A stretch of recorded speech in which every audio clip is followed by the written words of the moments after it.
1 Coríntios 2, 9 a 10. Diz assim a palavra do Senhor: Todavia, como está escrito, olho nenhum viu, ouvido nenhum ouviu, mente nenhuma imaginou o que Deus preparou para aqueles que o amam. Mas Deus o revelou a nós por meio do Espírito. O Espírito sonda todas as coisas, até mesmo as coisas mais profundas de Deus. Louvado seja o nome do Senhor, amém? É interessante que o tema céu, ele é muito pouco tratado na igreja.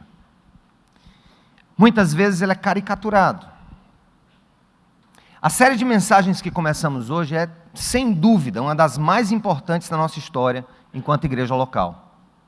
O tema céu é daqueles que todo mundo fala, todos especulam, mas muito pouco é ensinado nos púlpitos das igrejas e nem nos seminários.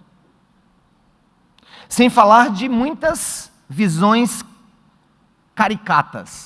caricaturas do céu, que não são bíblicas. Como, por exemplo, ideias de pessoas sentadas numa nuvem, tocando harpa, esperando a vida passar. E essa é uma visão que nós temos do céu, uma visão de um céu etéreo.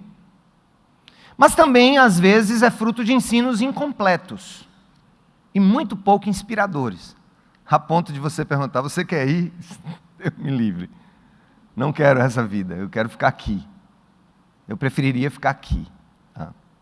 Se para muitos o futuro é algo incerto, para os cristãos é algo extremamente maravilhoso. E de acordo com o texto bíblico que lemos acima, quando Paulo vai dizer nem olho viu, nem ouvido ouviu o que Deus tem preparado, é porque há um elemento de grande surpresa, há um elemento de grande alegria envolvido no que nós chamaríamos de estado final ou estado eterno que o cristianismo nos lega a partir dos ensinos de Jesus e dos apóstolos. Mas vamos lá. Será que a eternidade, esse tema eternidade, é algo que está no coração apenas dos cristãos? Evidências da antropologia, de estudos comparados de cultura, sugerem que toda cultura, ela tem um senso inato, ou seja, algo que já nasce conosco, algo dado por Deus a respeito da eternidade. E de que esse mundo em que nós vivemos não é tudo o que há. Que essa nossa realidade não é tudo o que há. Há algo mais. Os aborígenes da Austrália, por exemplo, eles viam o céu como uma ilha distante, além do horizonte. E eles ali, vocês sabem que o continente australiano é um grande arquipélago separado, então eles olhavam para aquele mar imenso e visualizavam, idealizavam uma ilha distante no horizonte, onde esse lugar eterno ficaria. Já os mexicanos, peruanos e polinésios antigos, ainda nas civilizações chamadas pré-colombianas, antes da chegada de Colombo, acreditavam que iam para o sol ou para a lua quando morressem. Mas não fica por aí apenas. Há um livro épico, o Gilgamesh, que é uma lenda da antiga Babilônia, que referia-se a um lugar de descanso para os heróis, e sugeriam que lá nesse lugar de descanso haveria uma árvore da vida, do qual se alimentariam e teriam vida eterna. Mas o que dizer dos primeiros cristãos, aqueles que foram perseguidos nos 3 primeiros séculos da história? Os primeiros cristãos também pintavam as catacumbas, onde eles se escondiam, ou onde eles enterravam pessoas, né? Às vezes eles se escondiam em verdadeiros túneis em rocha, mas eles enterravam pessoas nas catacumbas, e eles faziam desenhos, e esses desenhos representavam lindas paisagens, crianças brincando, e pessoas celebrando em banquetes. Um dos pais da igreja, um dos principais pensadores da igreja primitiva, Cipriano, também conhecido como São Cipriano, diz que nós consideramos o paraíso, esse paraíso perdido, como se fosse um retorno à nossa terra natal. Como se na realidade aquilo que nós ansiamos sem entender, é como se houvesse um desejo profundo na alma humana, de voltar para um lugar de onde ele jamais deveria ter saído. É como se houvesse um desejo de retorno a um mundo perfeito, sem dor, sem tristeza e sem morte. Observem que nós temos esse ideal guardado no nosso coração. Nenhum sistema econômico, até mesmo, gente, naqueles ditatoriais, todos os regimes, os mais democráticos, os mais ditatoriais, como por exemplo o de Hitler, como por exemplo o da atual Coreia do Norte, como por exemplo o que estamos vendo na Venezuela, pessoas tendo que atravessar a fronteira para sobreviver. E eu quero também, aproveitando esse momento em que o mundo todo corre em busca de soluções, em que nós vivemos uma época de muitos refugiados ao redor do mundo, nós temos a alegria de dizer que essa semana nós contratamos um casal de venezuelanos que fugiu da Venezuela e veio parar na Paraíba, lá onde eles ganhavam o equivalente a R$8 por mês. Então, ambos estarão empregados na nossa comunidade e nós estamos cumprindo aquilo que Jesus disse, que nós cuidássemos também dos estrangeiros.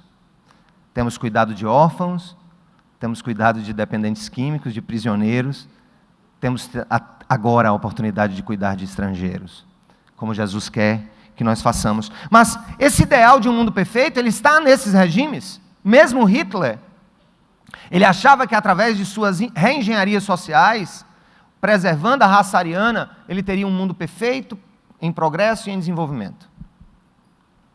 Os regimes socialistas, especialmente a partir do pensamento de Karl Marx, idealizavam que teríamos uma sociedade ideal quando os meios de produção fossem tirados dos burgueses, colocados no poder do Estado, e que, enfim, quando os pobres assumissem o poder, eles tratariam os ricos como não haviam sido tratados no passado.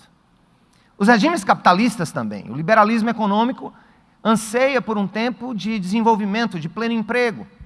Na realidade, o ser humano busca fazer dessa terra um lugar perfeito, justo, ou, pelo menos, com a falsa ideia de que esse mundo vai se tornar justo, ou vai se tornar melhor. E aqui a gente repisa o erro de todos eles. Essa ideia de um progresso humano que vai nos levar a um lugar melhor, parece que está dentro do nosso coração como um desejo de retorno a um lugar de onde nós nunca deveríamos ter saído. Afinal, o céu é um lugar, ou um estado, ou uma realidade imaterial e incorpórea? Essa é uma grande pergunta com a qual nós precisamos abrir essa série.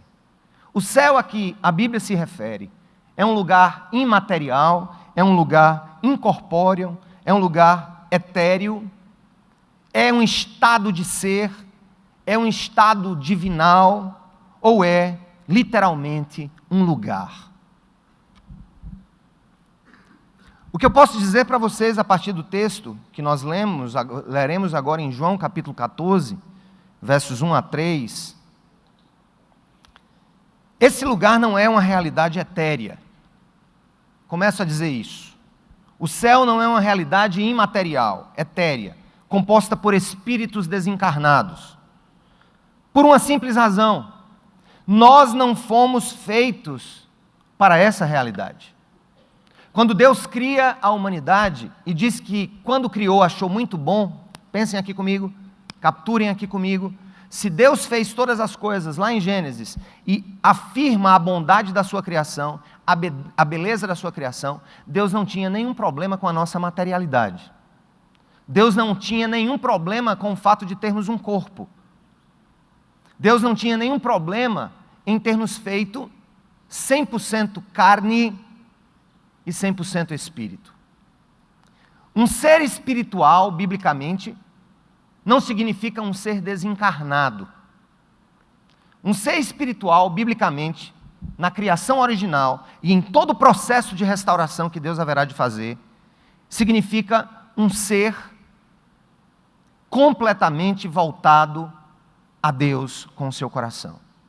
Tanto nas suas atividades ditas cotidianas, do trabalho, do fazer música, do pintar quadros, do construir casas, do fazer estradas, do desenvolver tecnologia, até a nossa devoção particular, o nosso estar de joelhos, o nosso levantar as mãos. Portanto, a princípio, precisamos dizer que esse lugar chamado céu, e agora me refiro ao estado eterno que aguarda, o cosmo aguarda por esse estado eterno, não é uma realidade composta por espíritos desencarnados. Por uma só razão, nós não fomos feitos para isso. É tanto que em João capítulo 14, verso 1 a 3, Jesus estava se despedindo dos apóstolos em direção ao jardim do Getsêmani, naqueles seus últimos passos entre a última ceia e a sua entrega, e ele vai dizer isso para os apóstolos: não se perturbe o coração de vocês, creiam em Deus, creiam também em mim. Na casa de meu Pai há muitos aposentos, e se não fosse assim, eu lhes teria dito: vou preparar-lhes lugar, e se eu for e lhes preparar lugar, eu voltarei e os levarei para mim. Há uma grande confusão nesse texto, eu levarei para mim. A Bíblia diz que Cristo voltará, porque agora Ele está preparando esse novo mundo, esse novo céu e essa nova terra, e no seu retorno Ele diz que nos levará para Ele. Levar para Ele não significa voltar para uma dimensão imaterial. E Ele vai dizer por quê? Para que vocês estejam onde eu estiver. Coloquem no coração de vocês como uma definição primária. Pode até ser considerada uma definição superficial. Mas não temam dizer que o céu é o lugar onde Deus está. Quando Deus criou a humanidade, a Bíblia diz que Ele ali estava com a humanidade na criação original, quando essa era isenta do problema do pecado. A própria história do Velho Testamento é Deus se apresentando, é Deus desejando morar com o seu povo na terra.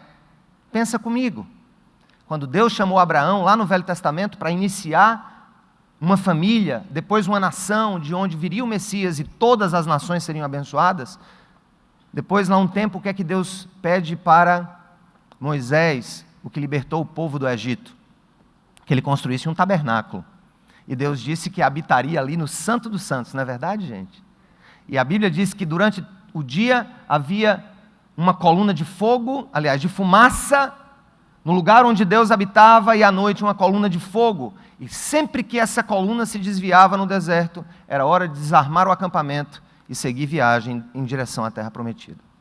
Deus, na realidade, quer tanto habitar com o seu povo, que o nome de Jesus, um dos nomes de Jesus é Emanuel, Deus conosco.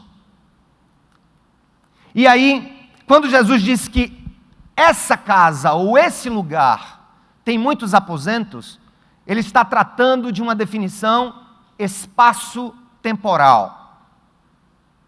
Aposentos, lugares onde nós viveremos com Deus, e isso se refere a lugares literais, a lugares físicos, a aposentos. Quando Jesus disse que na casa do Pai há muitas moradas e Ele prepararia lugar para nós, Ele se refere a um lugar, a algo tangível. De fato, prestem atenção no que eu vou dizer, nós somos feitos, gente, com uma natureza física e espiritual. E eu repito, o nosso problema não é ter uma natureza física e buscar uma eterna natureza espiritual desencarnada. Não! Porque o físico foi criado por Deus também, não pelo diabo.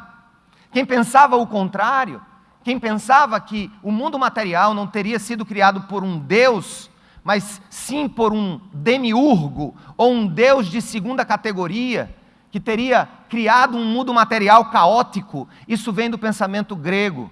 Isso passa também pelo ensino do discípulo do antigo filósofo Platão, Plotino, e Plotino vai influenciar o primeiro doutor da igreja, Santo Agostinho, no século IV, com aquela ideia de que a matéria, embora seja boa, no pensamento de Agostinho, que era cristão, o mundo etéreo, o mundo espiritual, esse outro mundo seria melhor do que a matéria. Incorporando o pensamento agostiniano, também não resolvemos isso durante a Reforma Protestante. O próprio Martinho Lutero era um monge agostiniano. E remanesce até hoje, no meio da igreja, quer católica, muitos segmentos da igreja evangélica, muitos segmentos das igrejas orientais, a ideia de um céu outromundano. Um céu onde a matéria, onde o físico, onde o ser carne e osso não vai existir, posto que carne e osso não seriam essencialmente bons, ou não seriam tão bons quanto a dimensão da espiritualidade. Durante essa série, nós estudaremos a partir das Escrituras uma excitante, porém estranhamente negligenciada verdade. Escutem isso que eu vou dizer agora. Deus nunca desistiu do seu plano original para que os seres humanos vivam na terra. De fato, o clímax da história, no relato bíblico, será a criação do novo céu e da nova terra. Atentem para essa expressão, porque a gente vai repetir várias vezes durante esses meses. Um universo ressuscitado, habitado por pessoas ressuscitadas, vivendo na presença do ressurreto Rei Jesus. Uma das perguntas para que você comece a criar novos conceitos sobre esse céu imaterial que nós aprendemos na igreja, é você pensar assim: poxa, e se o que nos espera de fato é apenas uma vida espiritual e imaterial, por que que Deus ressuscitou Jesus? Por que que Deus ressuscitou Lázaro? E aí eu fiz essa pergunta para alguns teólogos da seguinte maneira: gente, por que que Jesus ressuscitou Lázaro? Vocês acham que Jesus ressuscitou Lázaro apenas para agradar o coração das suas irmãs Marta e Maria e o dele mesmo? A ressurreição de Lázaro, gente, aconteceu nas vésperas da entrada de Jesus para ser morto em Jerusalém e vir a ressuscitar. A ressurreição de Lázaro representa, em primeiro lugar, que Deus não quer que o nosso corpo morra. Segundo, que ao ressuscitar Lázaro, Deus está dizendo que tem poder sobre os efeitos destruidores do pecado, e o maior deles, o pior deles, e o que mais nos causa temor, que é a morte. Ninguém aqui quer morrer. Nós queremos viver. Nós queremos que a nossa avó, que hoje tem 90, eu vou para a celebração dos 101 anos da avó de Samara no final desse ano, em novembro. 101 anos, com muita lucidez. Mas ninguém vai dizer assim, diante da morte de alguém: estava bom demais. Mesmo que a gente reconheça que viver 100 anos é muito além da média, o nosso desejo é que ela viva 110, 115, 120, 150. Ninguém quer morrer. Mas por que nós não queremos morrer? É porque nós não fomos feitos para morrer. A morte é um acidente no percurso do plano perfeito de Deus, acidente esse que nós mesmos criamos. Agora presta atenção. Hoje eu estou parado aqui diante do texto, porque eu tenho tanta coisa para dizer que se eu começar a me mexer aqui para acordar você, eu vou deixar de falar tudo que eu tenho nas minhas anotações. Mas pensem comigo. Apocalipse 21, 1, 4, vamos lá para fora, lá para trás, Apocalipse 21, Apocalipse 21 e 22 são os dois capítulos principais sobre o eterno estado que nos aguarda. Olha o que a palavra de Deus vai dizer como fechamento de todo o conjunto de promessas de Deus em Apocalipse 21. Último livro da Bíblia, acharam? Acorda quem está do teu lado. Mas acorda aí, gente. Senão tu não vai. Olha só o que diz Apocalipse no capítulo 21 das Escrituras. 21 de Apocalipse, penúltimo capítulo da Bíblia. Olha a visão que Deus dá a João, o apóstolo, quando ele estava preso em Patmos, uma ilha ali no mar Mediterrâneo. Então vi novos céus e nova terra, pois o primeiro céu e a primeira terra tinham passado e o mar já não existia. Vi, depois a gente vai explicar que mar é esse lá na frente, tá? Não é para hoje. Vi a cidade santa, a nova Jerusalém, que subia da terra para os céus. A minha Bíblia está errada. A minha Bíblia está dizendo uma nova Jerusalém que subia da terra para o céu. A de vocês tem como? Não acredito. Alguém tem descia além de mim? Alguém tem subia? Nenhum sobe. Então, se Deus está descendo, por que está todo mundo querendo subir?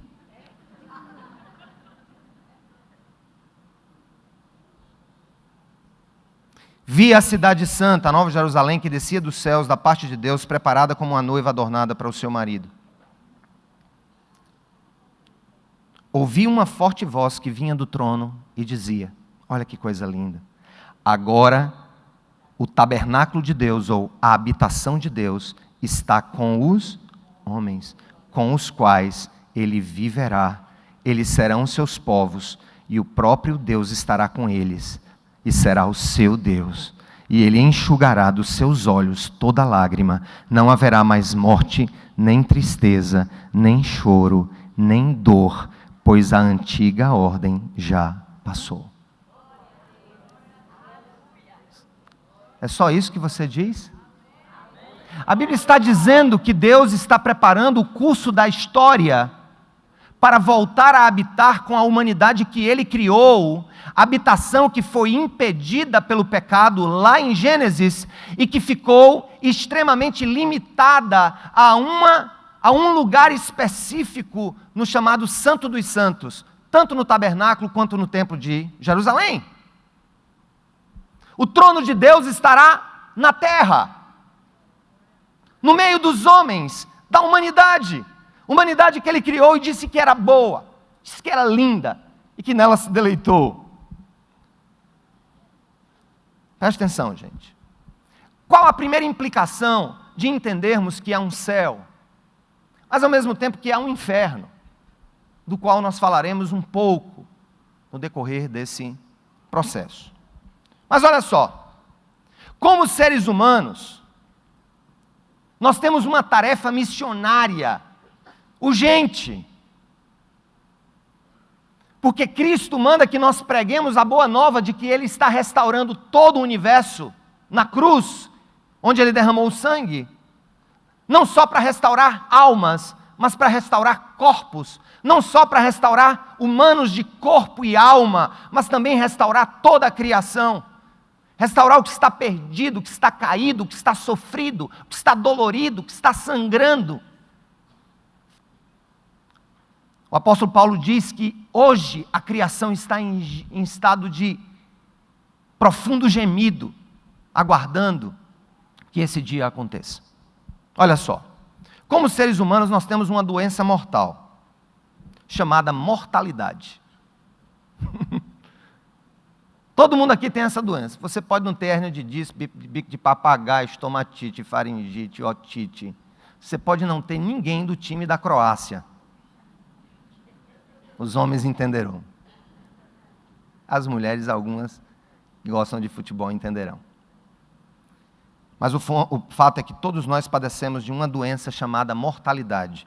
E eu tenho para vocês a última pesquisa do IBGE e dos institutos internacionais. A atual taxa de óbito para quem tem a doença, a mortalidade, é de 100%.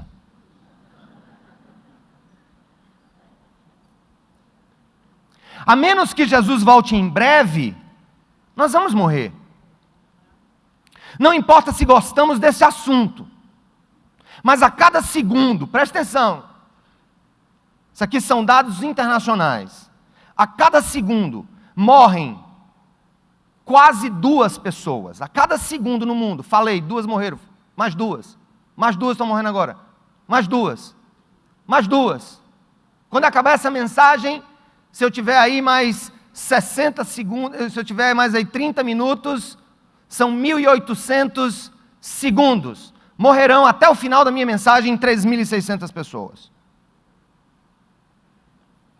A cada hora morrem 6.000, na realidade 6.291 pessoas, porque eu me refiro a 60 minutos. Podemos então dizer que a cada dia, hoje, quando dormirmos, e amanhã de manhã nesse horário, lembremos-nos, amanhã de manhã nesse horário, que entre esse momento que eu estou falando para você, e amanhã nesse mesmo horário, terão morrido 151.000 pessoas no mundo inteiro, que de acordo com a Bíblia, ou vão para o céu, ou vão para o inferno. Isso nos mostra o quanto somos passageiros e o quanto a tarefa de proclamar as boas novas do reino de Deus é urgente. Agora, nem todo mundo trata com o estado eterno da maneira como deveria. Por exemplo, o rei Felipe da Macedônia, pai de Alexandre o Grande, que acabou dominando o império da época, o império persa, e acabou dominando o mundo, até que os romanos viessem tirar o poder da Grécia, da Macedônia, para o Império Romano. Filipe da Macedônia, o pai de Alexandre o Grande, ele comissionou, ele deu ordens, presta atenção, a um dos seus servos, para que todo dia ele chegasse na hora que o rei estivesse sentado na sala do trono. Filipe da Macedônia pediu que um dos seus servos chegasse até a sua frente, olhasse para ele, firmasse os olhos nos olhos dele e dissesse: imperador, você vai morrer.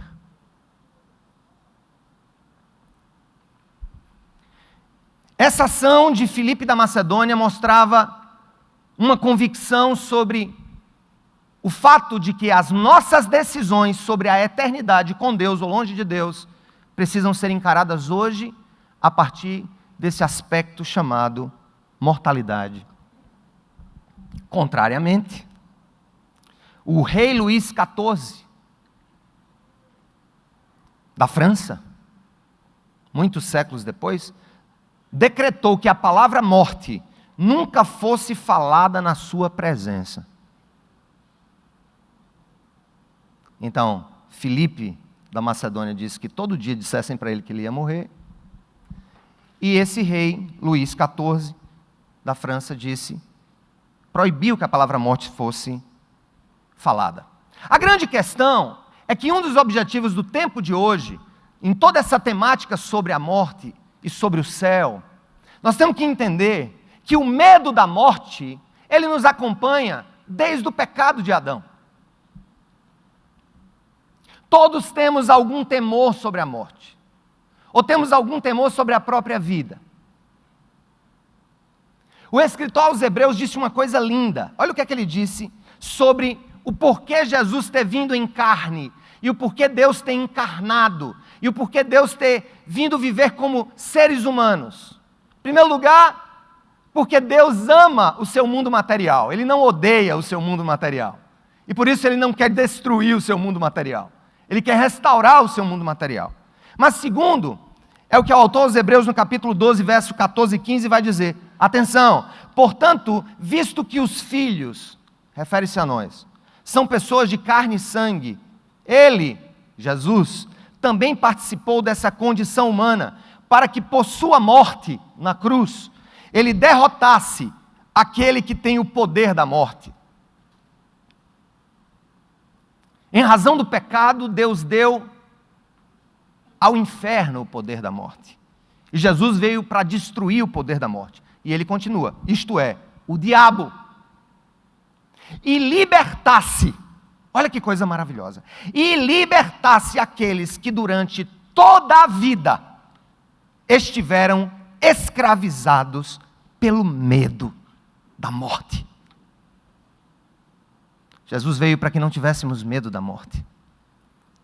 Porque morte para nós, que cremos no Filho de Deus, que reconhecemos que fomos salvos no seu sacrifício, a morte para nós é apenas o início de um estado intermediário até que tenhamos novos corpos em uma terra ressurreta na presença de um Deus, Filho ressurreto.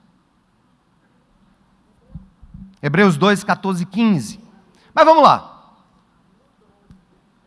Por que é que temos que dar conta do nosso destino? Primeiro, porque todo ser humano, sem exceção, busca a felicidade. Sim ou não, gente? Essa busca pode ser desenfreada, essa busca pode ser racional, ou essa busca pela felicidade pode ser direcionada pelo Espírito Santo, com moderação, sabe? Sem individualismos, sem busca por autossuficiência de Deus. Mas como é que se explica um certo pastor, não vou dar o nome dele aqui, treinado em uma escola teológica, presta atenção, escolas em que eu fui treinado, mas dou graças a Deus às escolas teológicas que eu estudei, não por muita coisa que me ensinaram, mas eu percebi também muitas coisas erradas que eu aprendi, ou coisas que não foram ensinadas, porque normalmente não são ensinadas, e eu vou dizer a vocês aqui daqui a pouco. Mas olha só, esse certo pastor, treinado em escola teológica, certa vez disse: sempre que penso sobre o céu, pastor, fico deprimido. Eu preferiria não mais existir após a minha morte, simplesmente ser aniquilado, desaparecer. Então eu perguntei, mas por quê? E ele respondeu: eu não posso pensar no tédio de ficar flutuando nas nuvens e tocando harpa por toda a minha vida.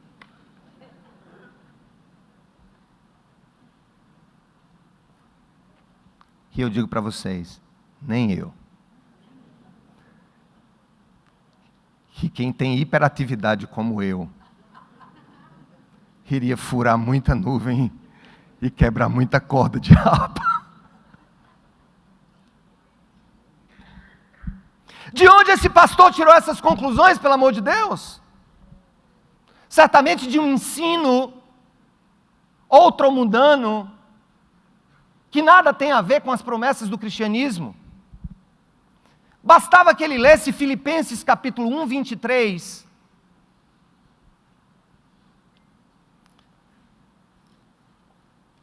Escrito pelo apóstolo Paulo, no início da sua carta à igreja de Filipos. Quando ele diz assim, no 1, 23, ele diz assim: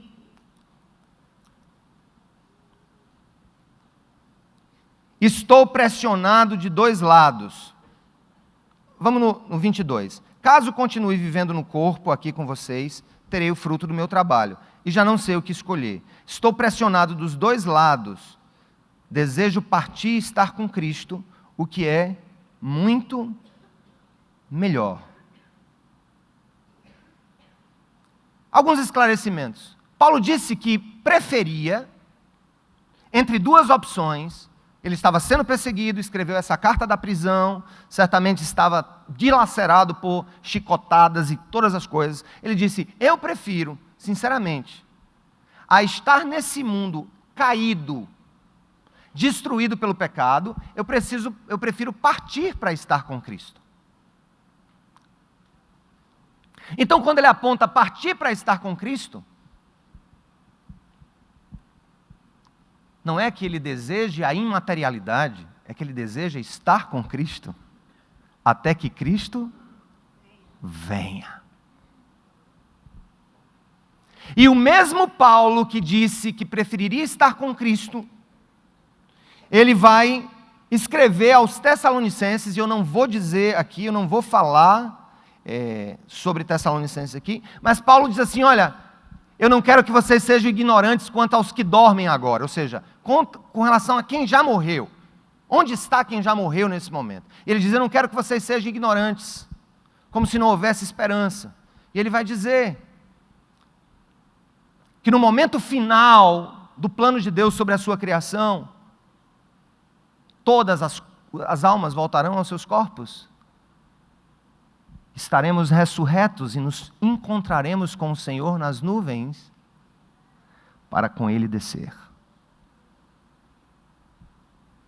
O que Paulo, e essa é a nossa confusão, quando Paulo disse, eu preferiria estar com Cristo e subir, essa referência subir como vinculação do céu, é porque o céu está simbolicamente acima de nós, e é lá onde Deus está. Se lembra onde nós, quando nós falamos no início, o céu é a plenitude da presença de Deus. Nós não temos a plenitude da presença de Deus na terra. Nós temos lampejos da presença de Deus na terra. Tem gente que diz assim, Senhor, eu quero ver a tua face. Queira não, porque se você vir a face de Deus, com esse corpo que você tem, você é fulminado. Você é pecador. Seu corpo em decadência, em pecado, não suportaria estar na presença de Deus. E eu vou dizer uma coisa, se você consegue olhar para o sol sem óculos de sol, e eu sei que você não consegue, a não ser que segue, imagine aquele que criou o sol. Amém, gente? Está mais ou menos claro? Tem gente que talvez não esteja gostando, mas aí é problema de vocês. Desse modo, vamos ver uma outra coisa. Vamos lá. Então, de onde esse pastor tirou de que estar com Deus é boring? É chato. Deve-se ao fato de que existem várias visões antibíblicas sobre o céu. Antes fossem equívocos, preste atenção, dos não cristãos. Mas são equívocos dos próprios cristãos a respeito de um tema tão importante. Se formos atentos às Escrituras, o que Deus nos fez desejar foi a eternidade. E é por isso que nós desejamos. E é exatamente o que Ele promete aos que seguem a Cristo. A frasezinha que vai sair várias vezes nessa série. O que é que Ele promete para nós, gente? Diga, uma vida ressurreta, em um corpo ressurreto, vivendo com o Cristo ressurreto, em uma terra ressurreta. Mais uma vez, repita, uma vida ressurreta, em um corpo ressurreto, vivendo com o Cristo ressurreto, em uma terra ressurreta.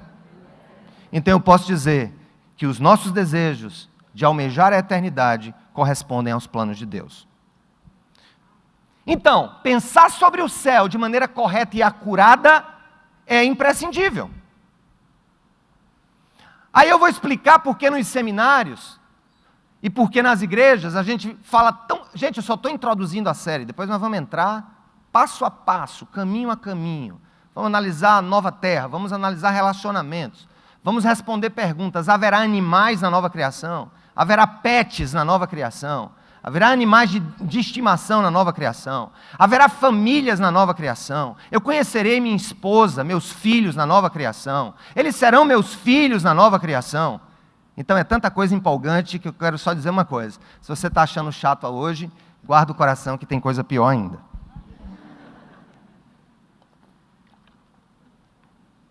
Olha a razão de estudarmos tão pouco. A Igreja Católica, então, influenciada por Agostinho, ela tira essa ideia de um céu na terra, ou um céu presente na terra. Mas os reformados não resolveram esse problema. Lutero não resolveu esse problema. E Calvino, um dos maiores reformadores da Igreja do Ocidente, ele fez tratados e comentários. Eu possuo a coleção de Calvino completa. Eu doei para a biblioteca. Mas você não vai achar comentários de Calvino sobre o livro de Apocalipse. Alguns vão dizer que ele não teve tempo porque estava tratando de outros problemas mais terrenos. Quem estudou dos seus pastores, que estudou em seminários históricos, nos últimos 100 anos no Brasil, eles estudaram uma teologia sistemática do grande escritor Louis Berkhoff. É praticamente como Guyton está para a medicina, Berkhoff está para a teologia e nos digamos, na anatomia das Escrituras. Berkhoff, em sua teologia sistemática de mais de 400 páginas, dedicou 2 para falar do inferno, das 400, e 1 para falar do nosso estado eterno. Olha como ele foi profundo na análise.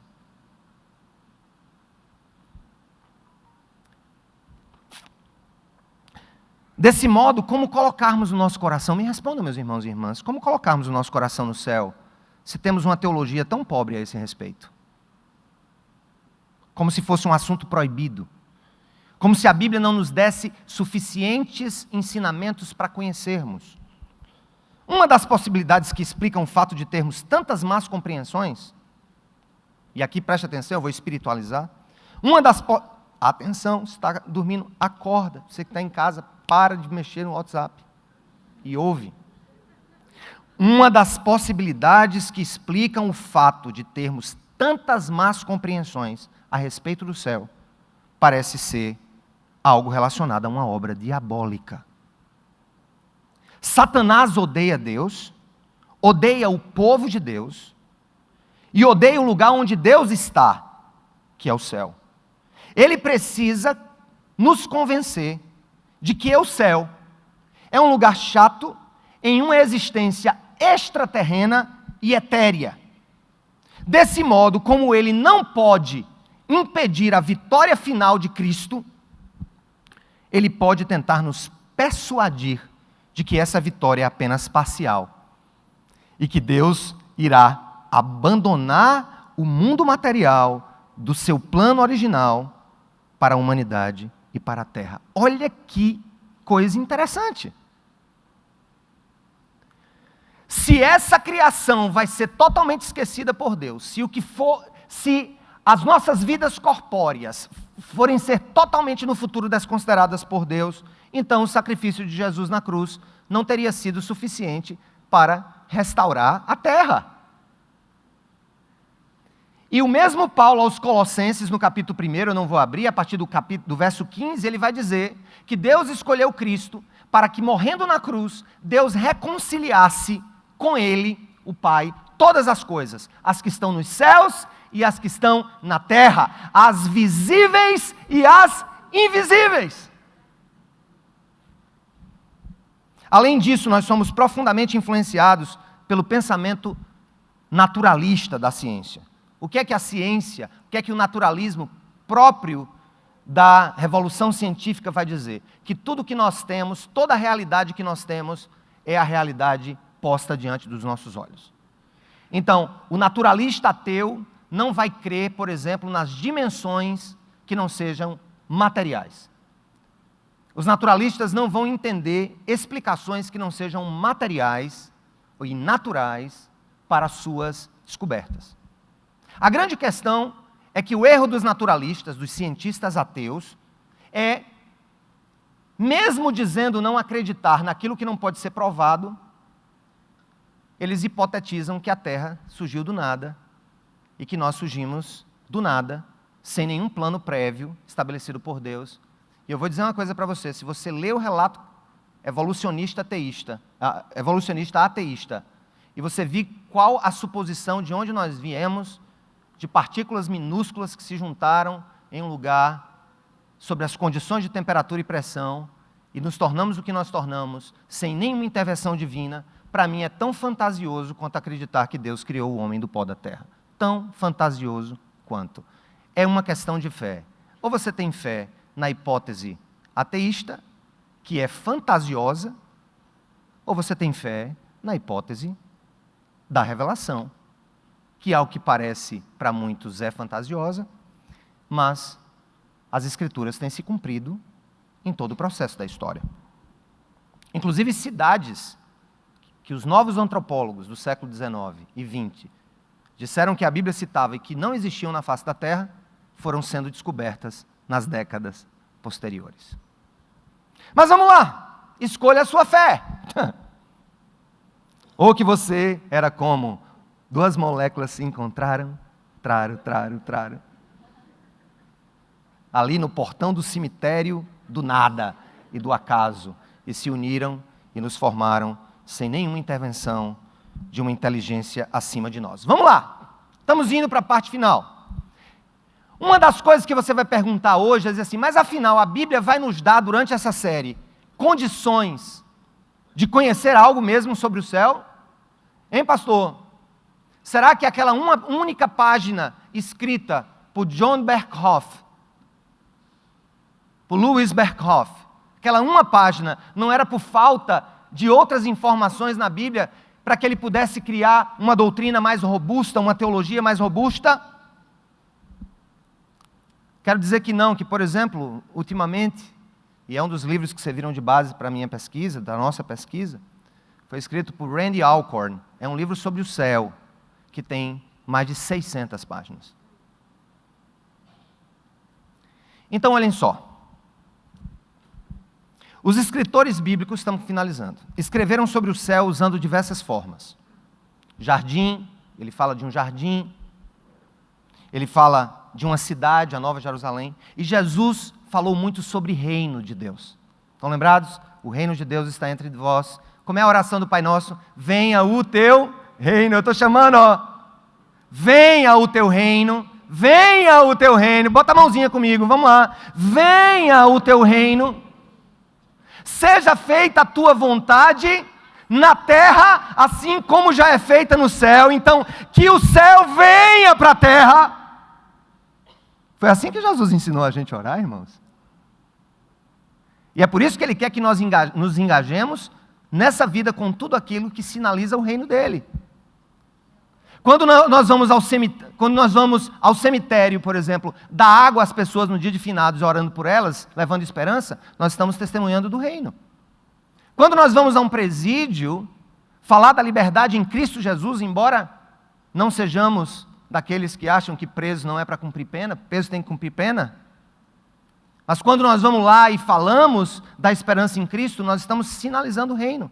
Quando a gente vai na rua dar banho no morador de rua com o nosso chuveiro social, a gente está dizendo, o reino de Deus já está aqui, ainda não está completamente posto, mas essas centelhas da justiça e da bondade de Deus, eu começo a viver aqui e agora, porque eu sou igreja de Cristo aqui e agora. Não somos completos, somos falíveis. Esse corpo precisa ser renovado, ele precisa ser curado, ele precisa ser restaurado. Mas o reino de Deus já está aqui. E o que é que vai acontecer? O reino de Deus vai vir de maneira plena e completa para o lugar onde ele começou. Aleluia. Glória a Deus.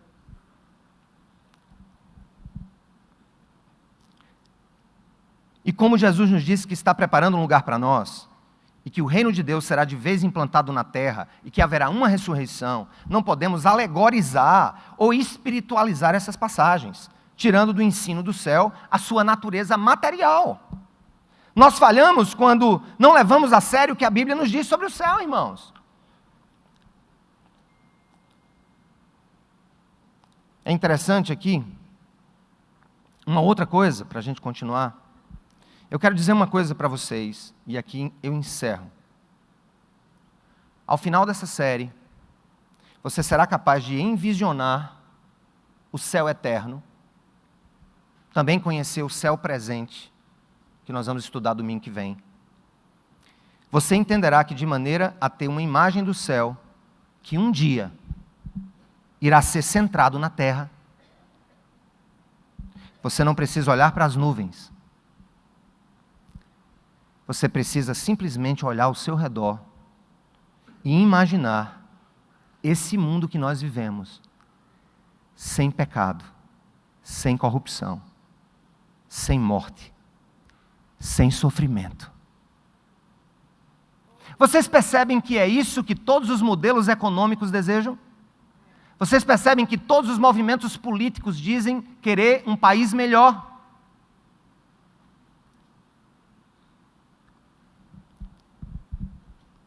É interessante o quanto Deus mostra o seu desejo de habitar com a sua criação.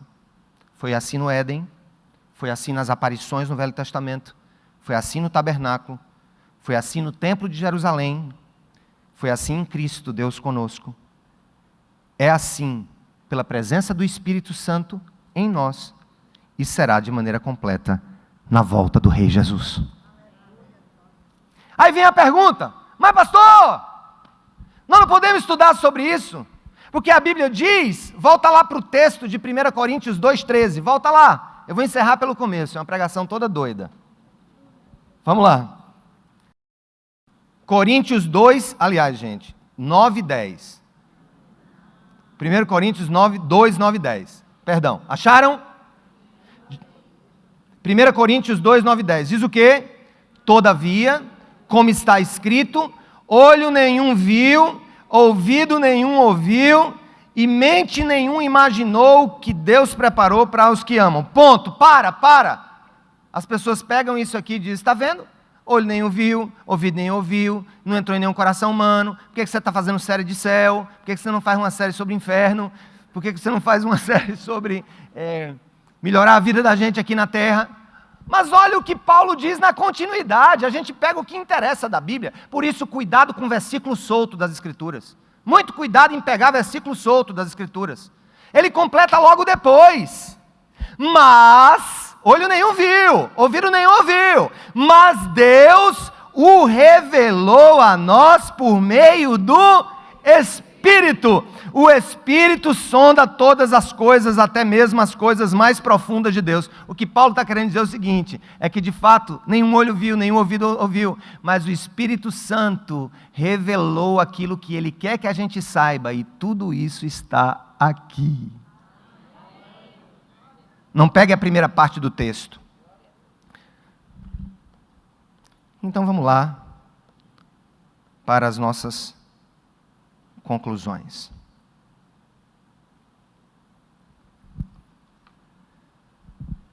Para você ir para casa com algumas coisas sobre domingo que vem, já para ir pensando. E você vai me perguntar, mas pastor, e o céu atual? Onde estão aqueles que morreram com o Senhor? Onde está Abraão, Isaac, Jacó, os santos, os que morreram no Senhor? Onde está Maria? Onde estão os santos da igreja? Onde estão os mártires? Onde estão os nossos irmãos? Onde estão parte desses milhares que vão morrer de hoje para amanhã? Quero dizer uma coisa, presta atenção. A nossa série será basicamente centrada no céu eterno e não no céu atual, que é um estado intermediário, onde se encontram as pessoas que já morreram. Esse estado intermediário entre a atual vida na terra e a futura ressurreição para a vida na nova terra é onde se encontram todos os que morreram em Cristo. Desse modo, guardem em mente, durante toda a série, que existe o presente céu. Vamos falar um pouco sobre ele, não exaustivamente, porque há mais informações sobre o céu futuro, sobre o estado eterno do que o presente céu, mas nós vamos colocar em mente que existe o presente céu, onde estão aqueles que morreram confiando na graça de Deus em Cristo, e também o futuro céu.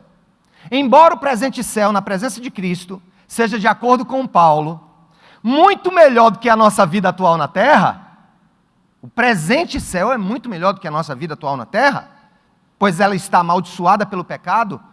Este céu atual não é o estado final que Deus guarda para os que o amam. Embora o céu presente seja um lugar maravilhoso, não foi para ele que fomos feitos originalmente, porque não fomos feitos anjos, fomos feitos de carne e osso. Fomos destinados a viver com corpos. O pecado nos mata, mas o poder de Jesus nos assegura que teremos corpos ressurretos, como o que ele apresentou aos apóstolos, e viveremos em uma terra ressuscitada, renovada e curada de toda maldição. Em resumo, o céu atual é um estado intermediário para o povo de Deus, enquanto na nova criação haverá a união do novo céu com a nova terra. Venha o teu reino. É nesse lugar que viveremos eternamente e é sobre ele que falaremos nesses dias. O presente céu, mais algumas dicas, que é um estado intermediário para aqueles que aguardam a ressurreição dos seus corpos, é a dimensão do mundo angelical.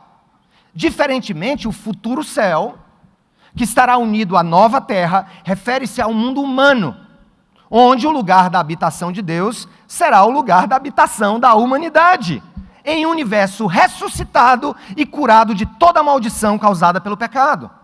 Futuramente, como já lemos, o trono de Deus e do Cordeiro de Deus estarão no meio da humanidade. Assim, o futuro céu e a nova terra serão essencialmente o mesmo lugar.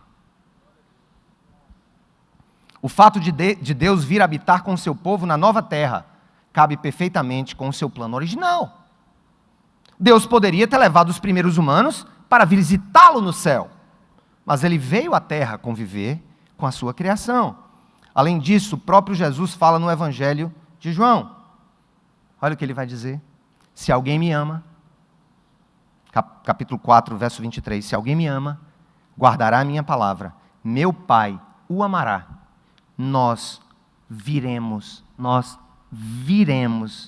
a Ele e faremos nele morada. Aleluia. O plano final de Deus não é nos levar para a dimensão angelical, mas descer para viver eternamente conosco no lugar que Ele fez para nós. A maioria das visões do céu são anti-encarnacionais, ou seja, não contam com esse corpo curado e restaurado. Elas falham em entender que o céu será Deus habitando conosco, seu povo ressuscitado, em uma terra ressuscitada. Palavra final para o culto de hoje. Quem é Jesus? Deus em carne, ou Deus encarnado.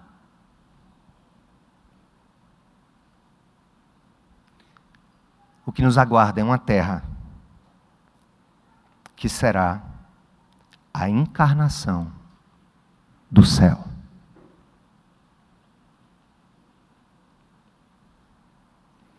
Veja o que diz Apocalipse 21:3.